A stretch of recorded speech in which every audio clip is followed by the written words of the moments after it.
going to continue with our lecture series, Paving the Path from Language to Literacy for Young Deaf Learners. And our next topic is going to be supporting literacy development from birth to 3 years old. So building on what we talked about in the last lecture of what are the developmental milestones, what will we be doing with children to achieve those milestones? Particularly considering the ways in which we can scaffold literacy development in those years from 0 to 3. Those critical years where the emphasis really is much more on language than it is on print, even though we're talking about literacy. And what we're going to propose are 5 overlapping categories of activities that we would suggest are most efficacious and evidence-based in terms of working with children in this particular age span. And so by the end of this lecture, some of the things that you'll be able to do would be to name the 5 categories of activities used to address these developmental milestones. To describe at least an activity or so from each one of the 5 categories. And then discuss some of the strategies and techniques that we included for differentiating the instruction for deaf learners, or not even instruction, but experiences for deaf learners.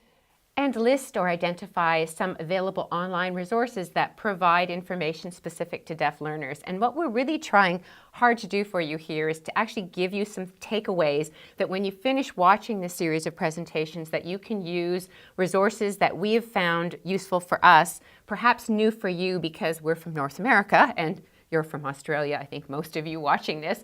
And so some of these resources you might be less familiar with, and also they tend to be free and what we would say are really useful. So hopefully you will find those useful in your practice after you watch these presentations. So just a reminder from some of the things we've talked about in our earlier presentations, we just want to remind you before we move into talking about practice and some of the strategies you can use with children, is that we view literacy development for deaf children as qualitatively similar to that of hearing children. So in other words, all those foundational requisites that we talk about are important for hearing children, are also important for students who are deaf. And to highlight that activities may require differentiation, so additional strategies or different techniques to use, but the activities themselves are not different. The path is not different, the way we get there is not different. And so those resources we were talking about, some of them will be specific to deaf and hard of hearing children, but many of them are designed just for children, full stop.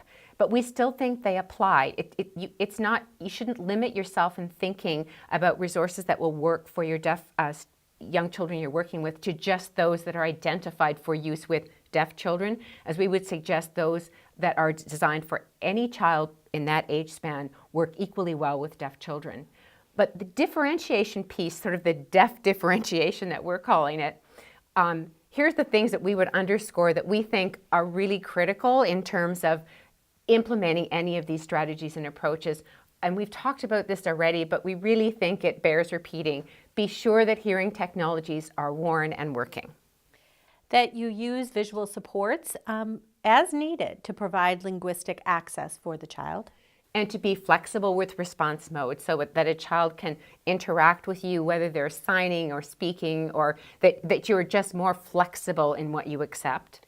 And that adults working with the child, be that the teacher or the parent, they just need to be more intentional or mindful with these activities than perhaps a parent or a teacher working with a hearing child. I think often what I say to parents, it's not that you need to do things differently. It's more a matter of emphasis. You have to have so much better understanding of where you're going, what needs to happen, because your child is more at risk that this might not sort itself. So you need to be more intentional, more mindful, and so you're doing the same things you would be doing with hearing children often, but with greater intensity and more of a purpose. That, if we have to do it this many times with the hearing child, you might have to do it twice as many times with your deaf child, because they do have a harder go at things, but they can get there if we support them. So back to our graphic that describes where we're going along this path. And we're still here at the first steps, children 0 to 3 years of age. And again, we're going to be talking about activities that support making progress along that path towards literacy. What we've decided to do for this presentation and the ones that follow is to think about the activities under kind of as 5 umbrellas, rather than parceling them out saying, here's what you do from 0 to 3, and somehow it's a different set of things once you get to be working with the 4 to 6-year-olds. What we're going to suggest is we have some overarching themes around which you put emphasis, and that we've put under 5 categories, and that at each age group or each developmental step, you're emphasizing different things within those activities. So the categories that we've set up are one we call language for literacy, reading aloud, playing with print, playing with sounds, and making language print connections. And I think to emphasize what Connie was saying is it kind of shifts, and you'll see that throughout our presentations. We'll be revisiting these 5 categories as we move along the path, and you'll just see that we're shifting, where sounds start to take more emphasis and print starts to take more emphasis as we get closer to formal schooling. So we'll start with language for literacy. This is a phrase that really comes from the work that I did as a graduate student from folks like Gordon Wells and Michael Halliday and, or Vygotsky, if we want to go, into the psychology world. This notion of the fact that language mediates activity, all activity in life, and that if we think about back to that baby, from day one, minute one, you're reinforcing, or every activity you do with that baby involves language and mediating the activity with language. You don't bathe the baby and not talk at the same time. You don't pick up the baby and not talk with the baby. So from minute one, language mediates activity. So if that is so critical for language development, one of the things that really needs to happen during these 0 to 3 years is that parents and educators need to understand that all of these attempts to communicate need to be reinforced with eye contact and responding with spoken language. That it's not about exercises or a particular curriculum. It's just about lots of talk while engaging in meaningful activity. And meaningful activity is what's meaningful to the child at that age. It can be different things for different children. Some of the typical things, grocery shopping, bathing, playing, and through those interactions, the child is exposed to vocabulary and language. And you're constantly expanding on what the child does and says. Lots of repetition. Have you ever watched, if you listen to yourself when you're talking to a child, how we change into that motherese and we repeat and we refer to ourselves in the third person? Let mommy get that for you. I would never turn to Beverly and say, let Connie get that for you.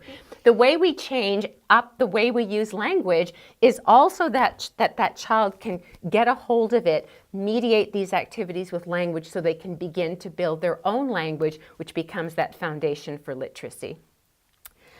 And a model that is, again, we mentioned Halliday already, a model that is really useful for thinking about the kinds of activities and how this develops is Halliday's functions of language. I mean, I really think Halliday was a genius in terms of how he thought about the ways in which language mediates life and how he talked about the ways in which it's hierarchical and developmental.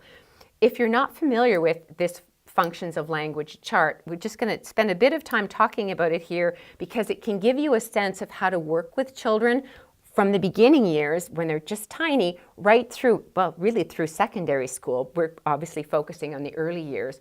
What Halliday suggested was that in any child's development of language, we use language to do things. We don't just use language because, oh, look, I can use language. It's not like this academic exercise. Language is a tool, and it's a tool that mediates life. So he suggested that the first reasons we use language, so the first reasons would be at birth to age 3. What are you using language for? To get what you want? Okay, so think about it for a minute. What do babies do first before they can even talk? They cry. They cry. Why? They need something. They need something. So from the very beginning, utterances or sound are attached to making meaning through that spoken language. And as that develops, children acquire the language to get what they want. So there's a purpose in the language you're acquiring. It's not language for its own sake. It's language to get what you want. And then Halliday talked about the next function of language being regulatory. In other words, language to get people to do what you like. So think about that 3-year-old or 2-year-old. What's one of the words that parents come to just fear in the toddler? No. The no. No, I'm not. No, I don't want to. No, no, no. regulating life, regulating their environment, directing you to what they do or don't want. So as you go up the hierarchy, Halliday argues that you continue to add functions to your language. So your language allows you to do more and more and more things. And back again to that miracle of language acquisition, by age 3, a child can already use language to do all of those functions. So they can tell you things. They can you think about the 3-year-old having a grandson of that age when the ubiquitous why question? Why? Because, and you finally get to the because I said so answer, which may be not super satisfying, but they wear you down with the constant attempts to ask why. Think about the power of that language acquisition that takes you from 0 to age 3, and you are already using language to mediate life in all those ways. That's what we're talking about in terms of scaffolding language development, is you need to be mindful of using language to cover off on all those functions. And one of the issues with deaf children often is that we can tend to limit them and use language for just the more basic functions, and we don't push them to use language to pretend, to play, to ask why, to do other kinds of things beyond directing behavior and making requests. One of the great resources out there comes from the Boys Town.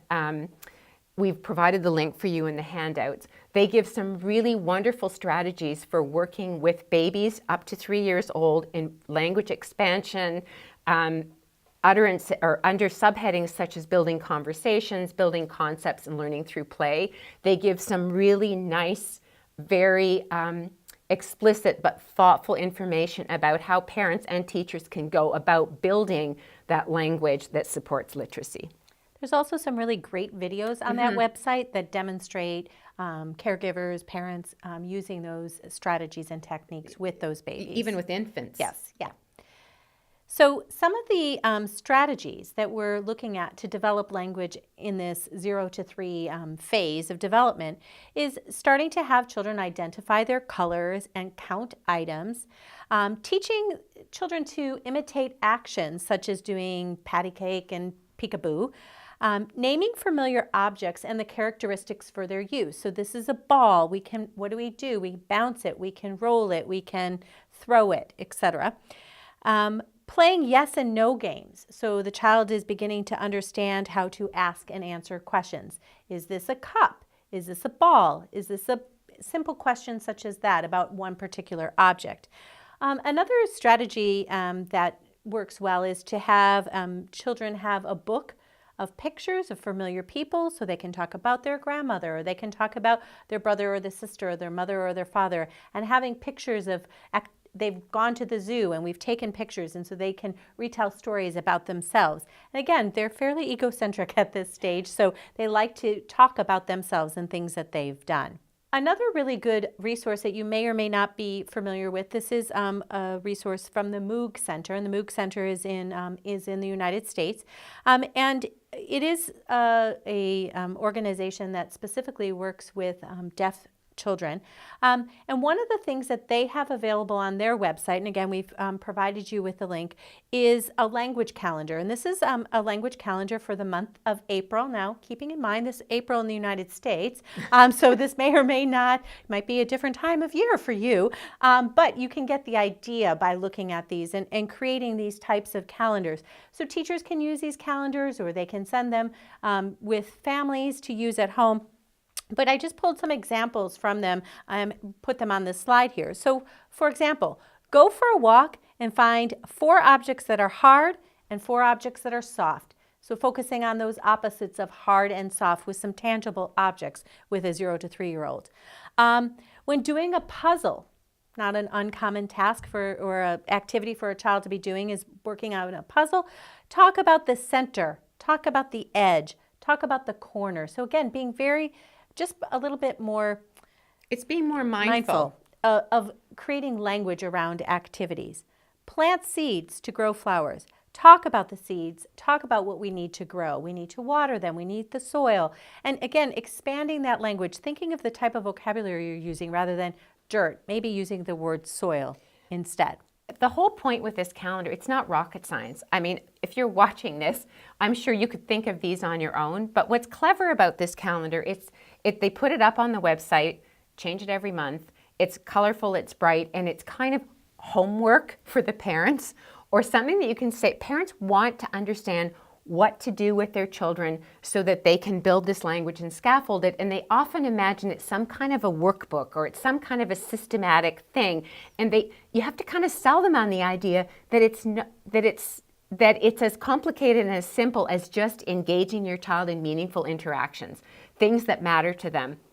And if the parent has trouble kind of thinking what that looks like, these provide some lovely examples of things they can do. And then often what I've seen is if with slightly older children using this calendar, because we've presented it here for the first time, but nothing says that this calendar doesn't work equally well for the older age groups. By older, I mean up to 6 years of age, where I've seen teachers use this in the classroom and have everyone go home and do the same homework, and they come back to class and discuss it. What were the 5 hard things that you found, and what were the 5 soft things you found on your walk?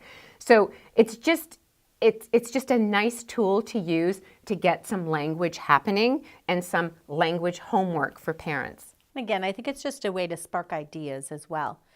Another thing that's available on the Moog Center website is an activity of the month. So each month, and this one is from February of this year, it organizes their packet. Each page contains a different level of language development based on the TASL's assessment, and that may or may not be something that you use here in Australia, but it stands for the Teacher Assessment of Spoken Language.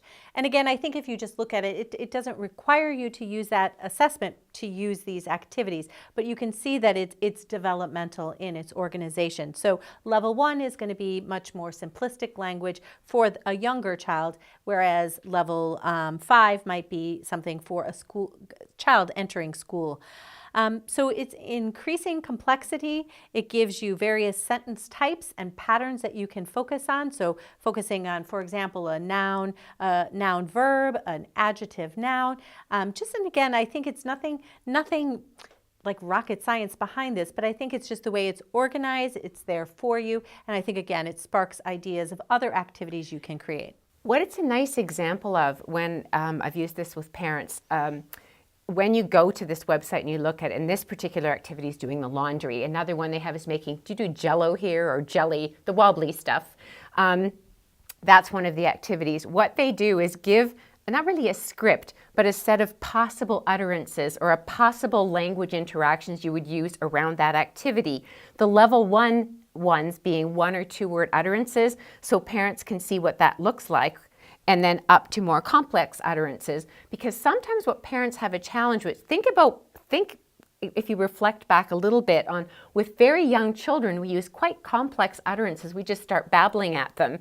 And there comes a point at which we shift it up a bit and we simplify, and it's a bit of a dance between yourself and the child so that you're matching their utterance in kind. So this helps parents see how the development of the utterances can expand, and that's how you help expand a child's language.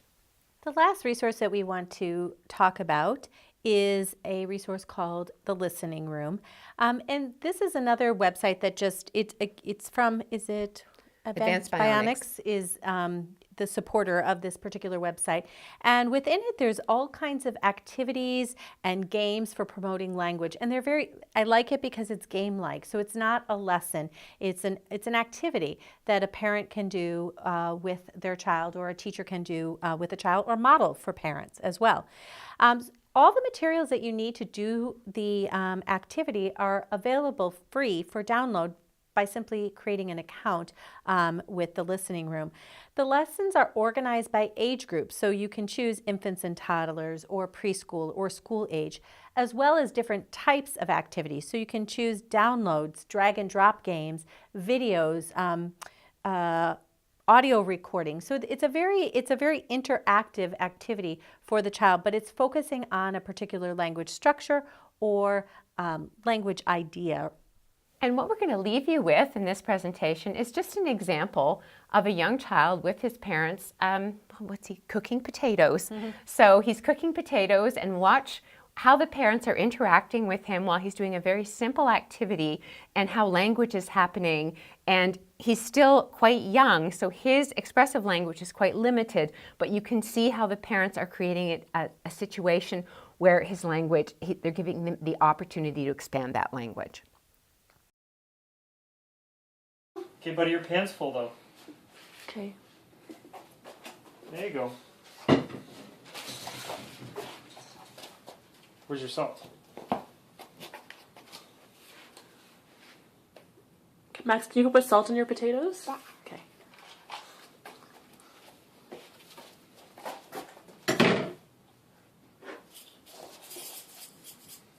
Good job, buddy. There you go. Good work. Whoa! Boom!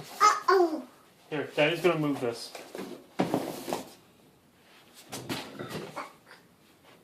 Are they done already? Oh, good job. Yummy. Are they all done? Max, can you say all done? Done. And where are you going to put the potatoes now? Are you going to eat the potatoes now? That's a good idea. It's because you cooked them.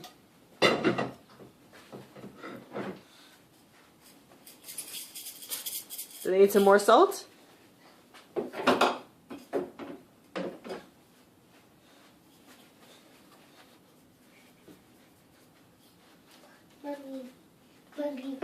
Mommy. You going to sit down?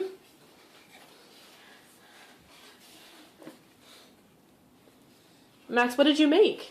Dado, can you say, Mommy. want Mommy to eat some? Okay. Say bye to the camera. Bye. Can you blow it a kiss? Mwah. So in that video, you saw the little boy cutting up potatoes, putting them in the pan, but you could see that his parents were directing his behavior with language, asking him to go get the salt, to put the potatoes on the stove. He also wanted to do more. He wanted to cut up more and more potatoes. So they were really, I think it gives a good example of letting the child direct the activity and the parents adding the language to it.